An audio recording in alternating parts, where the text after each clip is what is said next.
Hey guys, you is back. I do hope you all are doing well. So, we have an emergency lock repair that we need to do. Stat. ASAP. My scalp was itching, and so I let my locks down out of my Tam satin bonnet combo, started oiling my scalp, and I used that as an opportunity to inspect my locks for things like lint, things like thinning, whatever. I checked my scalp to see if there was dandruff, maybe I need to do another wash or something, you know, various things. And what I noticed is that one of my locks is about to fall off. Let's get to it.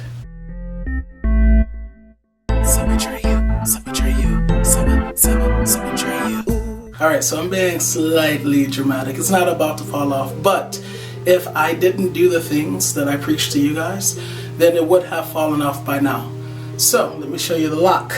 It is this one. See how it's super thin right there? Yeah, guess what? If I didn't cover my locks at night, if I didn't wear that satin bonnet, I'm sure from all the friction and the locks drying out because they are not being kept in something that retains that moisture, that bad boy would have popped off. And I would have been one of those sad victims who starts a video with like, yeah, guys, I have something I have to talk to you about. I lost a lock. Found a lock on my pillowcase this morning.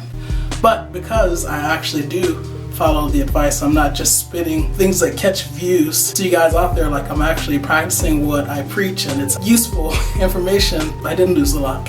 And in fact, I'm about to save it. So let's get to that. So first I want to show you that it's super thick as you get closer to the scalp. The reason that is because I now do the braid technique, and that braid technique has kept it nice and thick. Now you might be wondering, well, why is that part thin? That was before I started the braid technique. And my hair is super soft and fine, like around the front perimeter of my scalp. And so a lot of times it can curl up. It'll take a little bit longer to mat up. And even though I braided the hair down, it still curled back up at the very bottom. So what I'm gonna do now is I'm gonna use that braid technique to braid it back over that thin part to reinforce it. And I'm just gonna spray a little bit of distilled water on that part, the hairs that I'm gonna use.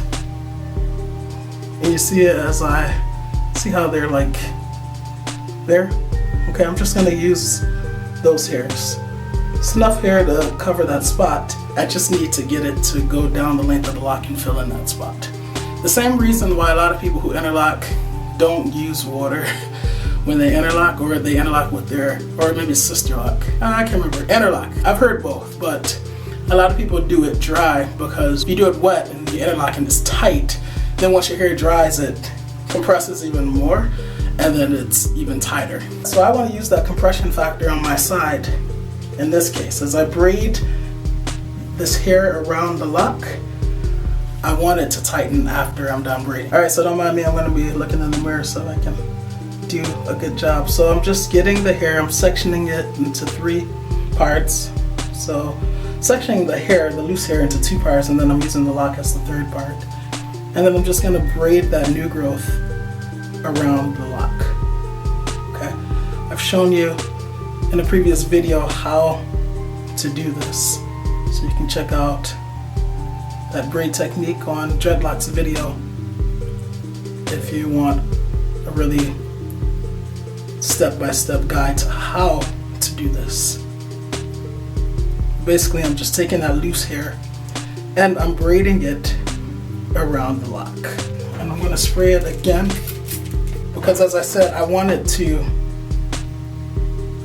compress even more. Okay? And so you can see it already, it's thicker than it was.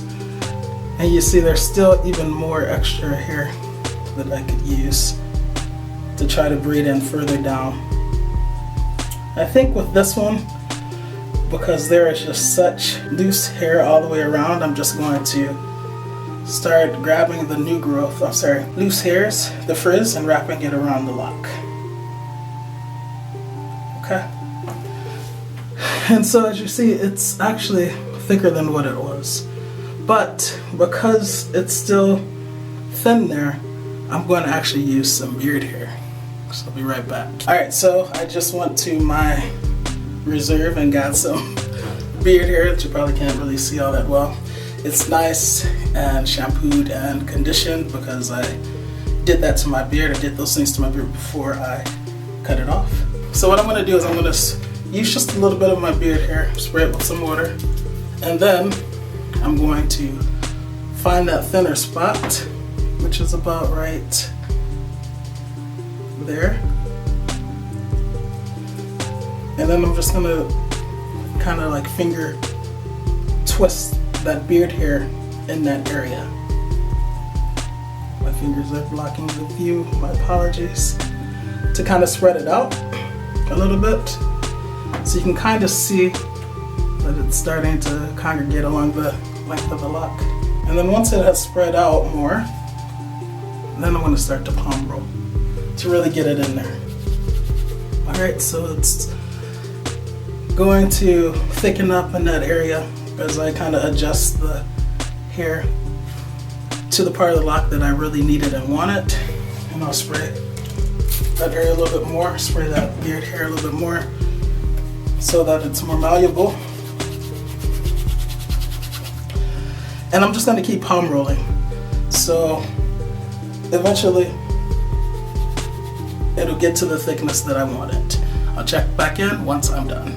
So as you see, this lock is not super thin. It doesn't have that super thin weak spot anymore. Obviously it's going to be a little bit frizzy because the hair hasn't matted completely, right? And with time and a little bit more palm rolling, the frizz will disappear, thankfully. So yeah, I definitely swear by the braid technique, and for us dudes who have beards, who can grow it out and can use some of that beard hair to reinforce some of those weak spots, it's really good. Now, the difference between using beard hair and just wrapping synthetic hair or whatever around your locks is that this beard hair will eventually mesh in and tangle with the part of the lock that wasn't having trouble. For instance, this hair right there, that's where it was really weak. Let's see if you can see. That's where it was really weak. That's my regular hair that comes out of my head, and then start to thin there. The hairs there will mesh in to those hairs there, and those hairs there will mesh into those hairs there. And then with time, it'll all be one solid lock. And so that weak spot will be completely gone. So it's not just for aesthetic reasons that I'm using my beard hair, right? It's because my beard hair is super strong, super coarse, and because it will eventually mesh and mat with the hair that grows out of my head, and it will eliminate that weak spot. Whew, sorry for all this sweating, it's really humid today. Anyway, so yeah, if you like this video, please like it. If you are vibing with this content, don't hesitate to hit that subscribe button as well as the adjacent bell. That will make sure you get notified whenever I do upload. I didn't expect to do this video today, but I thought, okay, I'm about to repair my lock. Let me show my sebbies exactly what I do. Let me prove to them that I'm not just talking, I'm not just about, you know, putting out videos to get views, right? I actually follow the things that I say, and it has helped me immensely. So hopefully you enjoyed the video. Give your thoughts in the comment section, and I'm going to get out of here because it's so freaking hot. As always, please learn to love unconditionally, because loving with conditions conditions the heart to not really love at all. It's a betrayal. It's out.